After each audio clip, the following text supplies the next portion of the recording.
ప్రేమ నమ్మకమైన ప్రభు యేసు నామములో అందరికీ శుభములు పలుకుతూ మరి ఇద్దరు భక్తులు ఎంతో ఫెమిలియర్గా ఉన్న డేవిడ్ లివింగ్స్టన్ గారును మరొక భక్తుల యొక్క జీవిత చరిత్రలను ఈ దినాన మీతో ముచ్చరించాలి. దాని ముందుగా అమూల్యమైన జీవిత సత్యాలు గల బంగారు పరిగ అనేకులకి ఆకర్షణీయంగా ఉన్నటువంటి బంగారు పరిగ తలంపులను బట్టి నేను దేవుణ్ణి ఎంతగానో స్తుతిస్తున్నాను. దేవుడు నాలో పెట్టినటువంటి జిజ్ఞాస మరి ఆసక్తి బట్టి నేను సేకరిస్తున్న ఈ చక్కని విలువైన విషయాలు ముందు నన్ను ప్రభావితం చేస్తూ మరి ఇంత చక్కని తలంపులు నేను ఆస్వాదిస్తూ నేను ఇష్టపడుతూ మళ్ళీ మీతో పంచుకుంటున్నాను. మనమట ఎలాగైనా మనల్ని మార్చడానికి ఎవరో ప్రపంచం ప్రయత్నిస్తే మనం ఎలా ఉన్నామో అలాగే మారకుండా ఉండగలగటం, ప్రభు బిడ్డలుగా జీవించడమే విజయం అట. అది మనం అలాగే జీవిద్దాం. ఒక విషయంపై ఇద్దరు తగులాడుకుంటే ఎవరో ఒక్కలే గెలుస్తారు, కానీ అలాగా కూర్చుని మనసు విప్పి మాట్లాడుకుంటే ఇద్దరు గెలుస్తారు. కాబట్టి సమాధానం వెతికి వెంటాడటం మనకు అవసరం.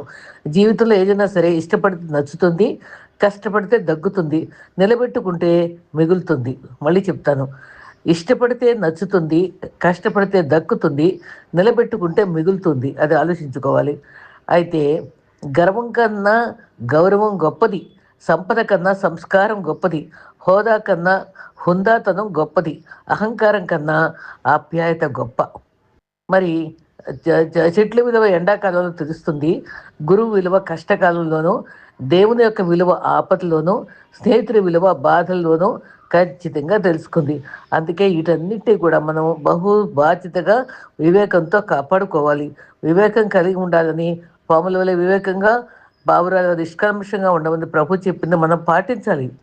అయితే మరి ఆయన భోజనాలు పెడితే 5,000 మంది పురుషులే వచ్చారు. ఆయనతో పాటు తిరగటానికి కొన్ని వందల మంది వచ్చారు. అయితే ఆయన శిష్యులుగా ఉండటానికి కేవలము చదువు లేని 12 మందే వచ్చారు. ఆయనకు అత్యంత సన్నిహితంగా ముగ్గురు మాత్రమే మిగిలారు. ఆయన సిలువ వేసినప్పుడు ఒక్కరే ఉన్నారు, యోహాన్ ఒక్కడే అక్కడ ఉన్నాడు. కాబట్టి అది రెండవ రాకడలో మరి ఎంతమంది సిద్ధంగా ఉండాలో ఆలోచించుకుందాం. నీవు నేను సిద్ధమేనా? అయితే ఈ తనతో డాక్టర్ దగ్గర అనారోగ్యాన్ని చెప్పకుండా దాచుకోకూడదు కదా, లేకపోతే బాగు చేయలేడు. మనం దేవుని దగ్గర కూడా మన పాపాలు ఒప్పుకుంటే మనం అది రక్తం ద్వారా సరిచేస్తాడు, మరి మళ్ళీ పవిత్రం చేస్తాడు. మనలో ఉన్న చిన్న పాపాన్ని ఒప్పుకోకుండా దాచుకునే విశ్వాసిని దేవుడు కూడా సరిచేయలేడు, మనం ఒప్పుకోవాలి. అది గుర్తుపెట్టుకుందాం. మరి మనకు దక్కని హోదాలు, పూర్తి చేయలేని లక్ష్యాలు, మనకు ప్రాముఖ్యత ఇవ్వని మనుషులు, ఇలాంటి వాటి గురించే మనం ఎక్కువ ఆలోచిస్తూ బాధపడుతూ ఉంటాం. వీటి గురించి చింతించడం మానేసేసి మనకున్న ఆరోగ్య జీవితము, మన క్షేమం కోరే వ్యక్తులు, మనం నేర్చుకున్న నైపుణ్యాలు, మనం నేర్చుకున్న చక్కటి మరి బంగారు పొరగ సూక్తులు, వీటిపై దృష్టి పెడితే జీవితం ఆనందంగా సంతృప్తికరంగా ఉంటుందని గుర్తుపెట్టుకుందాం. మరి మనిషి జన్మతో కాదు, మనం చేసే పనుల ద్వారా, సత్క్రియల ద్వారానే, మరి చక్కటి మాదిరి ద్వారా గొప్పవాడు అవుతాడని గుర్తుపెంచుకోవాలి. ఎక్కడ చూస్తే అక్కడ అల్లరి, సినిమాలో, జాతరలో, సంబరాల్లో, మరి ఫంక్షన్స్లో, పెళ్ళిలో, మరి వనభోజనాలకి రాజకీయ నాయకుడు వస్తే, మా హీరో వస్తే, మరి ఏదైనా సరే అల్లరే. కానీ మరి పార్టీ అన్నీ కానీ అల్లరి జరిగే చోట అన్యులు ఉంటారు. అందుకని అపహాసకులు కూర్చున్న చోట కూర్చుండగా అన్నాడు. అల్లరి చేసే చోట అన్యులు ఉంటారు, అల్లరికి దూరంగా ఉండే వాళ్ళు ధన్యులు అంటారు.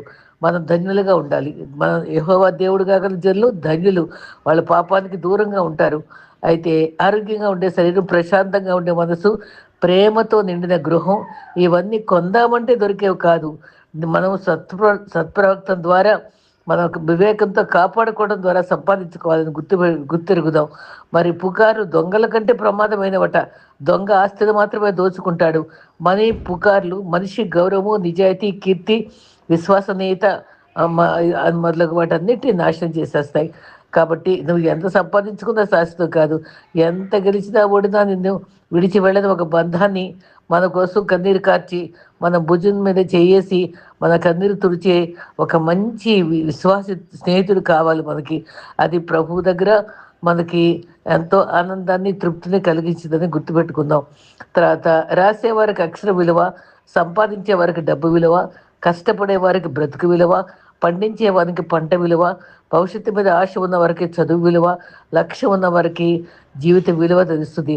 వీటన్నిటికీ మించి యెహోవా యందు భయభక్తులు కలిగి ఉంటే జ్ఞానమునకు మూలము అని గుర్తుపెట్టుకోవాలి. అయితే ప్రతిదీ డబ్బుతో కొనగలనుకుంటాం కానీ ఎన్ని కోట్లు కుమ్మరించినా కొనలేవి కొన్ని ఉంటాయి. అవే అనుబంధాలు, ఆప్యాయతలు. వాటి విలువ పొందిన వారి కంటే పోగొట్టుకున్న వారికే బాగా తెలుస్తుంది. పిల్లలు కోల్పోతే ఆ లోటు ఎంత గొప్ప అనుభవపూర్వకంగా నేను నాకు కూడా తెలుసు. మరి ఈ రకంగా మరి ఆయన ఒక కవిత రాశారండి. అది ఎంత సంఘం గురించి రాసిన కవిత ఎంతో సరదాగా మన వాస్తవంలో మనం ఎదుర్కొనేటువంటి పర్సిక్యూషన్స్కి మనం విజ్ఞాపన కన్నీటి ప్రార్థన మరి చేయాలి. మన ప్రాంతాల్లో ఏ రకమైన క్రైస్తవుల మీద దాడి చేసే పరిస్థితులు సంఘాలు మరి పడిపోకుండా పడగొట్టబడకుండా ఉండాలంటే మన సంఘాలు కన్నీటి ప్రార్థన ఉద్యమం అవసరం అండి. ఒక చక్కని కవిత రాశాడు, అది చెప్పాలనిపిస్తుంది నాకు. మేలుకో సంఘమా, నిద్రపోతున్నావా సంఘమా, రాత్రి చీకటి కమ్ముకుంటుంది, నిప్పులు మండుతున్నాయి మందిరాల చుట్టూ, మరి నీవు ఇంకా నిశ్శబ్దంగానే ఉన్నావా, రక్తం కారుతుంది నీ సహోదరి చెప్పపై, విలపిస్తుంది ఒక విశ్వాసి తల్లి గుండె, సిలువ నీడలో పుట్టిన పిల్లలు భయంతో తలదించుకుంటున్నారు, రాళ్లు పడుతున్నాయి గోడలపై, ఆవాదాలు పడుతున్నాయి మన విశ్వాసంపై, మరి ప్రార్థనలు ఎక్కడున్నాయి, మన స్వరం ఎందుకు మౌనంగా ఉంటుంది, మరి మనం ఆలోచించుకోవాలి. మరి మరి మన చెరసాల లో ఉన్నవారు మన కొరకు అడుగుతున్నారు, మనల్ని మర్చిపోయారని. స్వేచ్ఛగా ఉన్నవారు మన బంధాలు పడిపోయామా.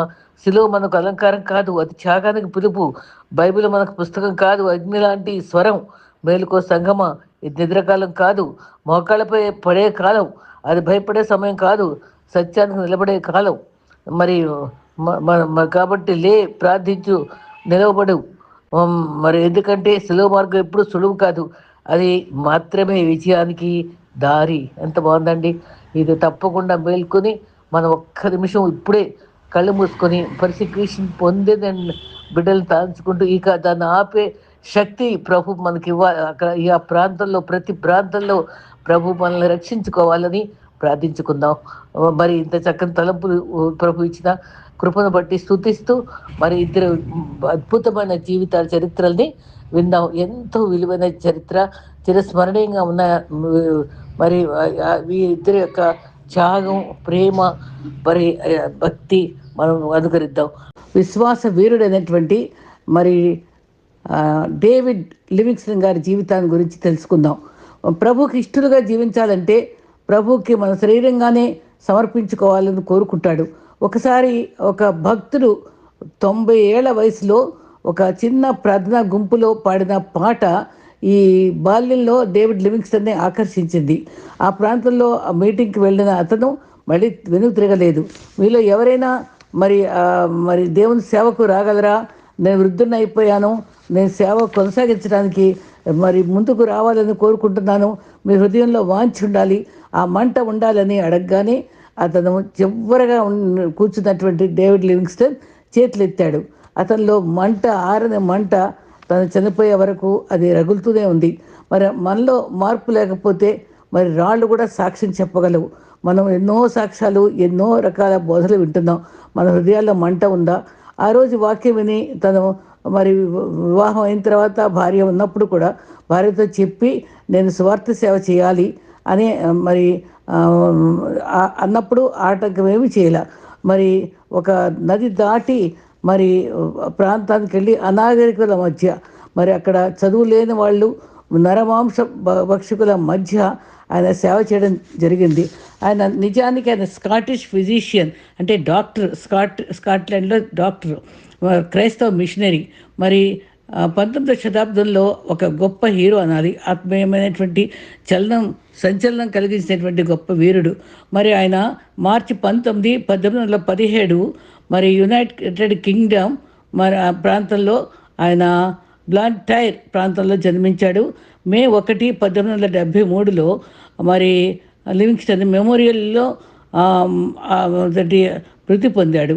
మరి ఆయన భార్య కూడా ఒక మిషనరీ కూతురే. ఆ భార్య పేరు మేరీ. మరి తన మామగారు కూడా అక్కడ సేవ చేయాలని ఆశించినప్పటికీ అక్కడ ధైర్యం చేసి ఆఫ్రికా దేశానికి ఎవరు వెళ్ళటానికి ముందుకు వచ్చేవాళ్ళు కాదు. అయితే ఈ లివింగ్స్టన్ అక్కడ సేవ చేస్తున్న సమయంలో సింహం ఎదురైనప్పుడు తన దాడి చేయగా ఒక చెయ్యి గాయమయ్యి పనిచేయడం ఆగిపోయిందట. కానీ తను ఏమాత్రము భార్యకు ఉత్తరం రాసి ఎట్టి పరిస్థితుల్లో నేను సేవ ఆపను అని చెప్పి ముందుకు సాగాడు. అత్యంత దీక్షతో ముందుకు నడిచాడు. అయితే అతనికి ఎదురైనటువంటి ఆ ప్రాంతంలో 9 మంది భార్యలు ఉన్నటువంటి ఆ యొక్క ప్రాంతంలో ఉండే నాయకుడు మరి బాధించడానికి ప్రయత్నించగా తను చాలా సహనంతో అతను రక్షించుకున్నప్పుడు ఆ 9 మంది భార్యలను వదిలిపెట్టి మొదటి భార్యనే మరి కాపాడుకుంటూ మరి రక్షించబడి పశ్చాత్తాపంతో ఈ దివిష్టం గారికి చాలా సహకరించి ఆయన్ని తెల్లగా ఉన్నాడని ఆయన చంపి తిందామని చూసినటువంటి అనాగరికుల వాళ్ళని ఆపి ఆయన్ని రక్షించి నేను ఇంతకన్నా గొప్ప నరమాంస భక్షకుడినే మిమ్మల్ని ఏమన్నా చేయగలని బెదిరించి ఈయన చక్కగా రక్షించుకుని మరి ఆయన ఇద్దరు కలిసి సేవ చేసి మరి ఎంతో మరి ముందుకు సాగినట్టుగా ఇవన్నీ అనుభవాలు కూడా భార్యకి రాసుకునేవాడు. ఎంతో కాలం నెల తరబడి ఉత్తరాలు అందటం కష్టమైన అదే ప్రేమతో వాళ్ళను వివాహ జీవితం కొనసాగించారు ఉత్తరాల ద్వారా. అయితే ఒకసారి ఎలుకబంటి కూడా దాడిలో కూడా ఆ 2 కళ్ళల్లో ఒక కన్ను పోయింది, ఒక కాలు పోయింది, ఒక కన్ను పోయింది. అయితే భార్యకి రాశాడు, పడకలో మరి ముళ్ళు తిరిగి కాలిపోయింది. ఆ విషపు ముళ్ళు వల్ల ఆ కాలు పనిచేయట్లే. కాబట్టి తనకి ఒక కాలు, ఒక కన్ను, మరి ఈ రకంగా పోగొట్టుకున్నటువంటి ఈ మహనీయుడు భూమిపై మరి ఎంతో కృషి చేసినటువంటి గొప్ప విశ్వాస వీరుడు. మరి ఒకసారి తన వాడుకునే మందులు కూడా మరి ఎవరో తీసేసుకొని మరి పోయినప్పుడు తను ఎంతో బాధపడిపోయాడు.